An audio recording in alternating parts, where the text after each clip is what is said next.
Welcome to the Private Practice Survival Guide podcast with your host, Brandon Seigel. I'm a published author, speaker, entrepreneur, and private practice strategist dedicated to transforming the way that healthcare functions. This podcast is all about empowering you to create the change you want to see. Let's dive in. In this quick tip episode, we're talking about why managers like to make noise. And I know we want to put our earmuffs on and go la, la, la, la, la, la, la.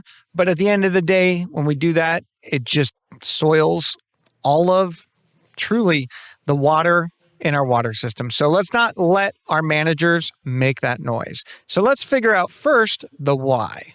So why the noise? Well, one, they're seeking attention and they're often seeking validation. Managers may feel unnoticed in high-pressure environments like private practices where patient care often overshadows administrative efforts. And so we're seeing they vocalize issues more and they take things out of context. So have you ever had that time where a manager repeatedly flags staff scheduling conflicts in meetings to feel heard, even without proposing solutions? So you're sitting in a meeting and it's like, well, I've got these huge availabilities in my schedule and no one's putting enough cases and they're just bringing it to surface. And honestly, that noise is just making everyone feel worse. And so a strategy is shift the validation to results. The tactic is praise managers privately for specific solutions they implement. I noticed you adjusted the schedule to reduce conflicts. Great work. Avoid that rewarding process where you're flagging problems without action. So rather than utilizing your meetings for problem communication, utilize it to discuss solutions. Here's what we're implementing. This is what we got. We have this idea. Give us your feedback, etc. The impact is it redirects their need for attention toward productive outcomes, and we're reducing noise. 2, again, why the noise? Lack of problem-solving confidence. Some managers lack the skills or confidence to tackle issues, so they default to highlighting problems to avoid the risk of failed solutions. This is common in private practices with complex systems like billing or EHR, etc. An example may be a manager complains about billing errors but hesitates to suggest process changes, fearing they're going to make mistakes. And so the strategy is build problem-solving skills through training. Offer micro workshops on framework. Do a plan, do, check, act approach. Start with low-stakes problems, streamlining a patient check-in process to build confidence. But the idea is that we're giving them a framework to solve problems. So even that idea of they're complaining about billing errors. Well, the first thing is let's navigate. Is it a consistency in which billing errors? Is it specific services where the issues are? Give them the opportunity to create a framework to navigate where the solution may be oriented in. And by identifying those specifics in the problem-solving process, they're going to be more cause over it. So the impact is we're equipping managers to act rather than vocalize.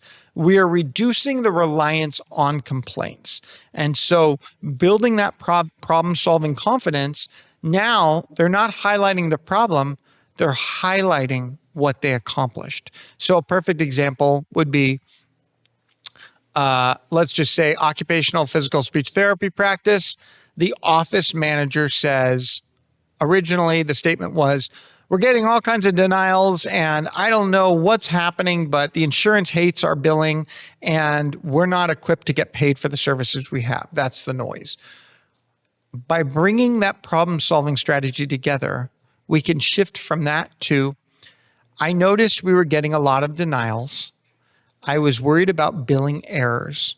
One thing I recognized was that when we were doing occupational therapy and speech therapy on the same day, they would not approve both services.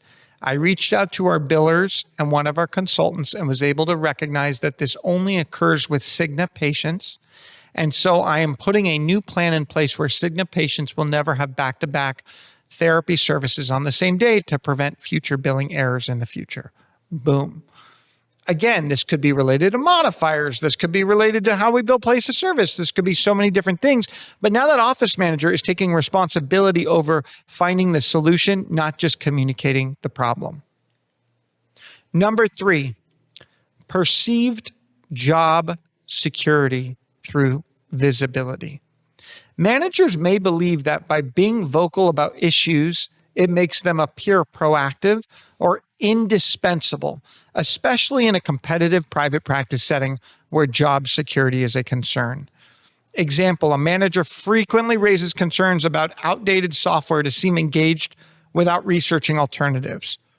So the strategy is we want to redefine proactive as a solution driven. In performance reviews, ask, what solutions have you tested for this issue? Reward managers who pilot small fixes, trialing a new software, etc. Ultimately, this will align visibility with tangible contributions, and it will discourage empty noise. Now, I'll be honest, I see this job security thing all the time. And my viewpoint is when an office manager or an administrative employee or even a clinical manager is utilizing the noise for job security, they're going to leave the practice. It's not a matter of if, it's when, and it's how. And I recently had this manager that for probably 6 months was nothing but noise. And my solution when consulting to this company was, this manager is not able to generate solutions. So let's see if this manager can work without chaos. And so the company was like, hey, what do you mean by that? I said, well, let's take as many functions off of this employee based on the noise that they're saying. So it started with authorizations and eligibility and all this stuff. We took that off the employee. Then it was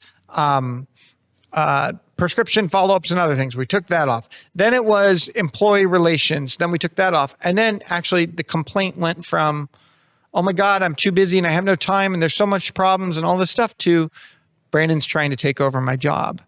I said, believe me, I'm not trying to take over your job. No offense, but they would be idiots to have me do your job because it would cost more money. But beyond that, what we're trying to do is we're trying to streamline your flow so that we can see how you're able to operate with solution-oriented approach when things get less. And ultimately, we took so much off the plate, and yet the problems were still the focus of every day. For the past 20 years, I've had the privilege of helping pediatric occupational, physical, and speech therapists redefine the way that their business functions and helping them tap into their entrepreneurial spirit. In recent years, I recognized a deficit, which was bringing private practice owners together with the vision of allowing them to connect, learn, and grow. And Growth Code Conference was born. From sunrise to sunset, we offer an opportunity for pediatric, occupational, physical, speech therapy private practice leaders and owners to connect, collaborate, learn, grow. From yoga to breakfast to lunch to coffee carts and more. We take you to another world where you are inspired, where you feel empowered, and where you are able to grow to the next level so that we all can change the world one child at a time. To a point where then the employee said, I don't feel valued. We said, well, we're valuing you because we're trying to see that you operate within what you're trying to do, which is you want to be a manager. Here's the thing. The problem was the manager's viewpoint of job security was the more that employees had problems and the more that the employee represented acknowledging the problems, the more valuable this manager felt they were. So this manager's number one intention was to create enough problems so that the employees felt like someone was fighting on their behalf. But that wasn't the job. So ultimately the employee left, and it was a shared agreement that the role was not a fit. But would I ever recommend an employee in that mindset to be a manager? No, because their number one self-validating way was my job security rested on my ability to drum up problems from the employees. And the more that I cultivate problems for the employees, the more that they value and find me valuable. So again, we need to move it into what solutions are you going to take responsibility over? Have them create tangible contributions and discourage empty noise. 4, cultural reinforcement of complaining. In some practices, complaining is normalized as a way to bond, vent stress, create a cycle where managers feel expected to chime in with problems. I see this all the time. Managers want to basically have a couch and say, come into my office and tell me your problems. And at the end of the day, if they're not solution oriented, all they're doing is reinforcing a culture of complaining. Team meetings turn into complaint sessions, patient no-shows, no focus on solutions, that whole bit. We need to foster a solution-oriented culture. By starting meetings with wins and solutions, that segment is a way where managers share a problem they've addressed, model this by sharing their own solution, and empowering the team to prioritize with every problem is a solution. And by being preventative, every time we prevent a problem, we're worth more to the company. So this breaks the complaint cycle. It encourages managers to contribute constructively. And all of a sudden, we've got success. Another reason why the noise is frustration from lack of control. This is where I feel practice owners are hindering the capability of their team. Managers in private practice often face constraints, budget limits, regulatory demands, and it makes them feel powerless, leading to vocal frustration instead of action.